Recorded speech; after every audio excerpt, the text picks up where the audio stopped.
Soy Javier Chávez Rosas y esta es mi evaluación de la unidad 5 de la materia de cálculo vectorial.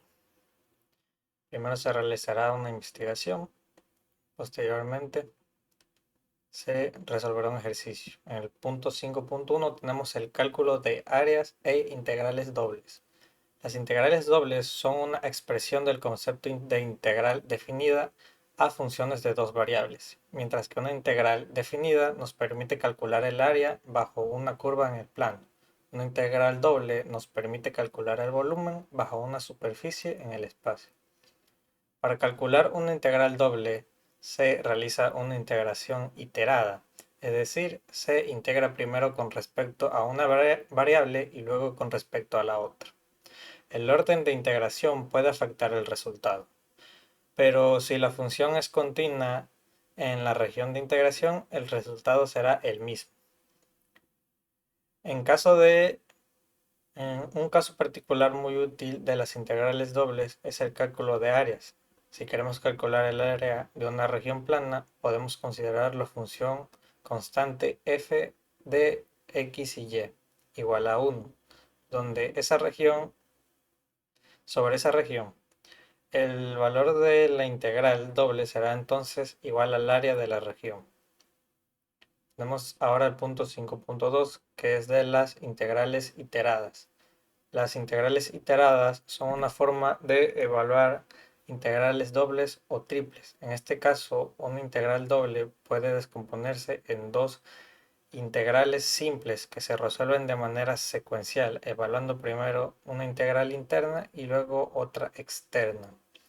Las integrales iteradas hacen algo similar a las funciones de varias variables.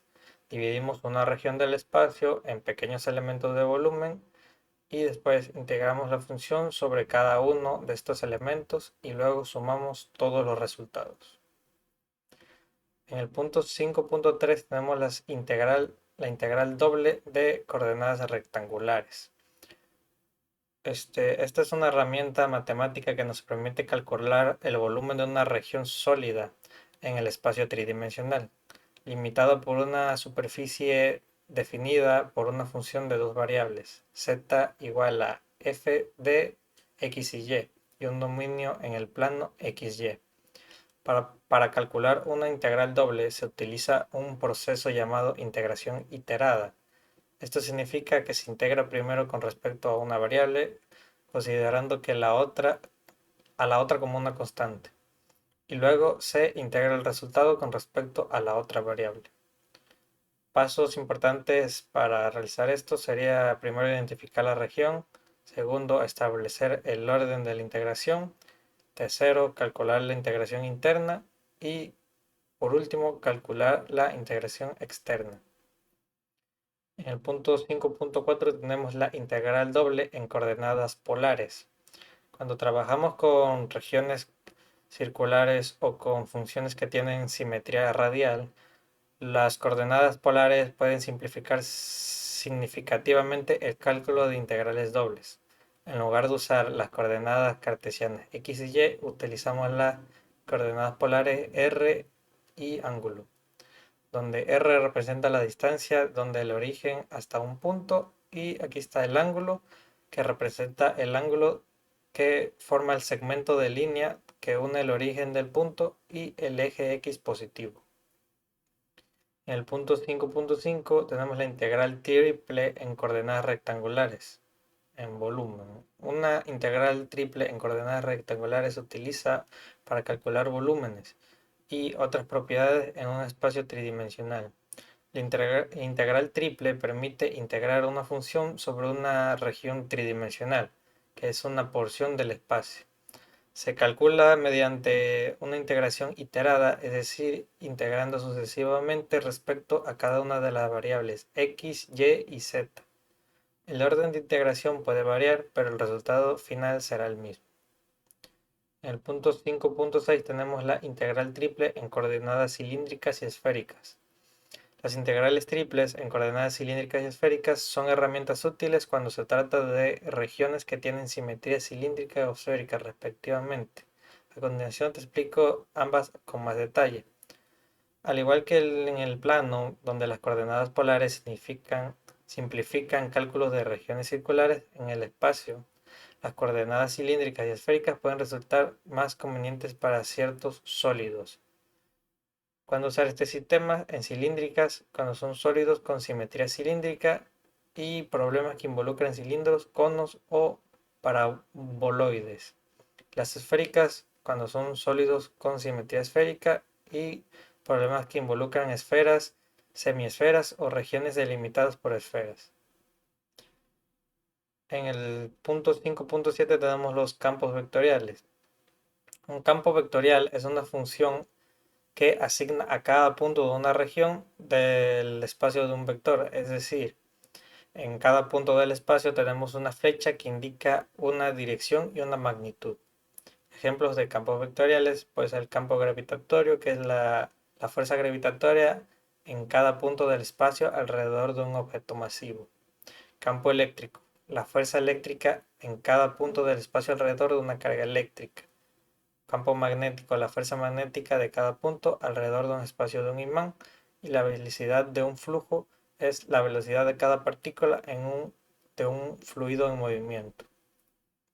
El punto 5.8 es la integral de línea. Una integral de línea es una herramienta matemática que nos permite integrar una función a lo largo de una curva. En lugar de integrar sobre un intervalo de una variable, como en el cálculo de una sola variable. Y integramos sobre una curva en el espacio.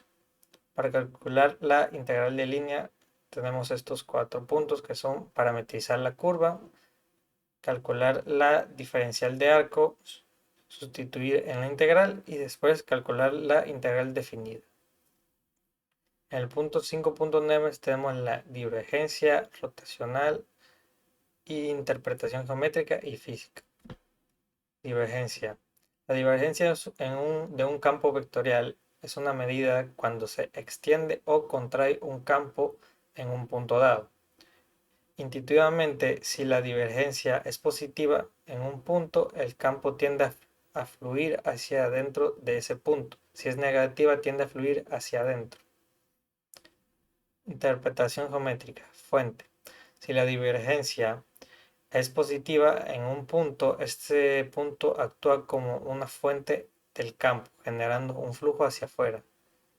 Semidero. Si la divergencia es negativa en un punto, ese punto actúa como un semidero, absorbiendo el flujo del campo. Incompresible. Si la divergencia es cero en todas las partes, el campo es incomprensible. Es decir, no hay fuentes ni sumideros. Interpretación física o mecánica de fluidos. La divergencia representa la tasa a la que un fluido se expande o contrae en un punto. Electromagnetismo.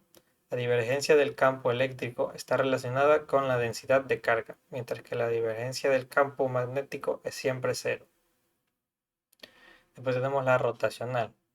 El rotacional es de un campo vectorial, es una medida de la tendencia del campo a rotar alrededor de un punto, intuitivamente. Si el rotacional es distinto de cero en un punto, el campo induce una rotación local. Interpretación geométrica. El rotacional de un vector apunta en la dirección del eje de rotación y cuya magnitud indica la intensidad de la rotación. Irrotacional. Si el rotacional es cero en todas las partes, el campo es irrotacional, es decir, no hay rotación.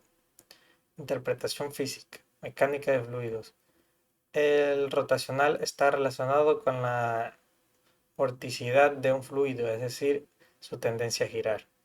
Electromagnetismo. El rotacional del campo eléctrico está relacionado con la variación del campo magnético con el tiempo, mientras que el rotacional del campo magnético está relacionado con la densidad de corriente. En el punto 5.10 tenemos el teorema de integrales. Los teoremas de integrales son herramientas poderosas que establecen relaciones entre diferentes tipos de integrales y nos permiten resolver problemas complejos de una manera más sencilla. Estos teoremas son fundamentales en el cálculo vectorial y tienen numerosas aplicaciones en física, ingeniería y otras áreas de la ciencia. Los tres teoremas más importantes son el teorema de Green, el teorema de Stokes y el teorema de la divergencia de Gauss. Cada uno de estos teoremas relaciona una integral de un campo vectorial sobre una región en el campo de una integral de una cantidad relacionada sobre la frontera de una región. En el ejemplo de ejercicio, toma un ejercicio de área bajo una superficie plana en 2D, donde primero se calcula el área de la región delimitada por X y Y. Se utiliza esta fórmula para sacar el área. Primero se hace la integral interna. Se sustituye y se ponen los límites. Y después la integral externa. Y se vendría a ser lo mismo. Se sustituye. Y esto nos da que el área es igual a 8 tercios. Eso sería toda mi presentación de la evaluación de la unidad 5.